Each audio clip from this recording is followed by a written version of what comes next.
Pemirsa, seorang laki-laki paruh baya tertangkap kamera tengah menodongkan benda yang diduga senjata api ke arah tukang bangunan di Jakarta Selatan.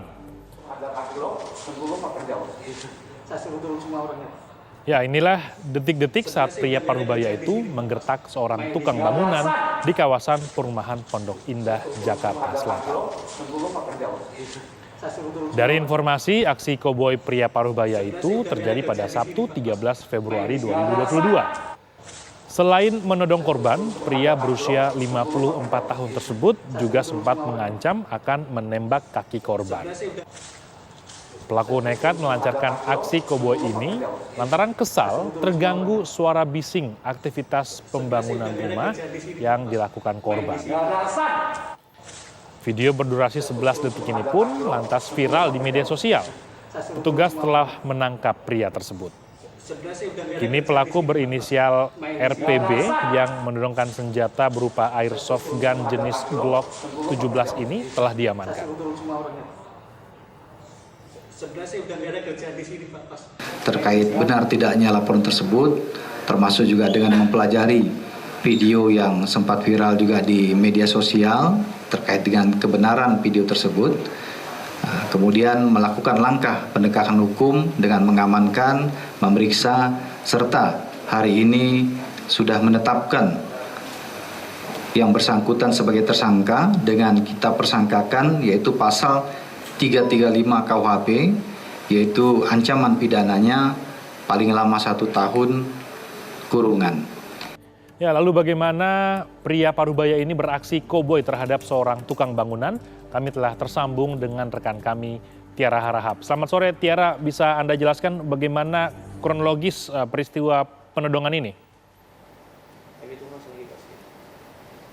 Iya, Imran dan juga pemirsa, Polres Metro Jakarta Selatan ini berhasil meringkus akhirnya ya pelaku dari aksi koboi yang sempat viral di media sosial beberapa waktu lalu di kawasan Pondok Indah. Begitu diketahui ini aksinya terjadi sekitar pukul 9.30 waktu Indonesia Barat begitu. Dan seperti pertanyaan Anda tadi, seperti apa kemudian kronologinya sehingga pria paruh baya tersebut ini menodongkan sebuah senjata ke salah satu petugas bangunan. Begitu kita akan langsung berbincang dengan Kasat Reskrim Polres Metro Jakarta Selatan, AKBP Ridwan sudah bersama kami. Selamat sore Pak Kasat. Ya, selamat sore Mbak Tiara. Oke. Pak Kasat, ini bisa diceritakan Pak sebenarnya awal mula dan kemudian juga kronologi begitu ya kejadian dari penodongan ini seperti apa Pak? Ya, jadi awal mulanya sebenarnya antara pelapor atau korban dengan pelaku atau terlapor. Awalnya mereka bertetanggaan. Dari tetangga itu si korban ini dia sebagai tukang mengerjakan renovasi rumah persis di bersebelahan dengan rumahnya pelaku. Sehingga pelaku merasa terganggu keterangan dari pelaku sehingga pelaku mendatangkan korban kemudian mengeluarkan beberapa ancaman dan mengeluarkan barang berupa pistol saat itu. Kemudian ditujukan kepada korban dan melakukan ancaman terhadap korban. Pak, itu artinya untuk pemicu dari permasalahan itu sendiri benar-benar pure karena permasalahan terganggu gitu. Artinya sebelum itu mereka tidak pernah ada masalah? Dari keterangan beberapa saksi maupun dari korban sendiri dan pelaku bahwa memang itu secara spontan dilakukan oleh pelaku saat itu karena memang pure sebuah ancaman akibat daripada keributan yang dilakukan korban pada saat mengerjakan di sebelah tetangganya rumah pelaku. Informasinya juga identitasnya sudah diketahui ya Pak ya. Ini mungkin dijelaskan pria ini umur berapa, kemudian pekerjaannya sebagai apa?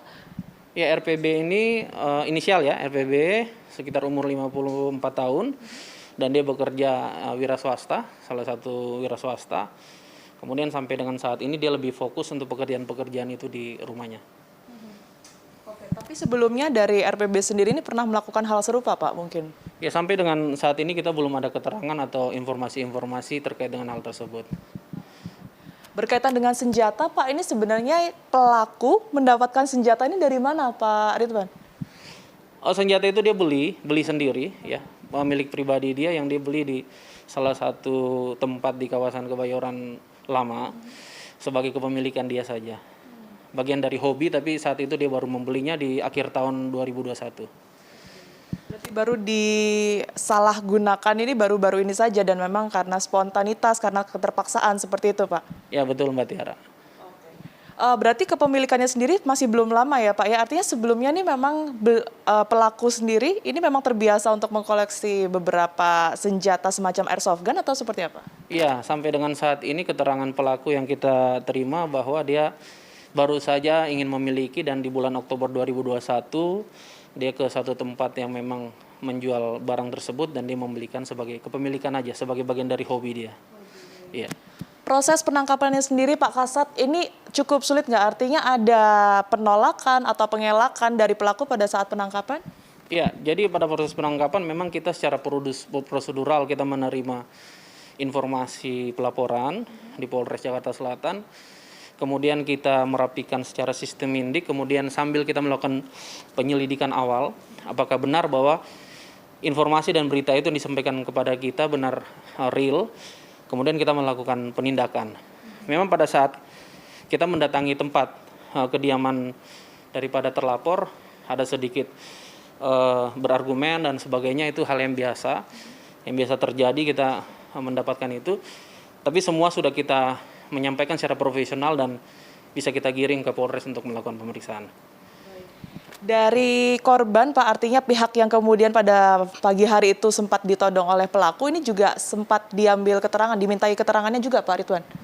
Iya, korban udah kita mintai keterangan lebih dulu, kemudian disertai dengan beberapa saksi, sehingga itu juga menguatkan kita, sehingga dalam melakukan penindakan penangkapan apalagi kita sudah melakukan secara profesional, karena sangat mendasar.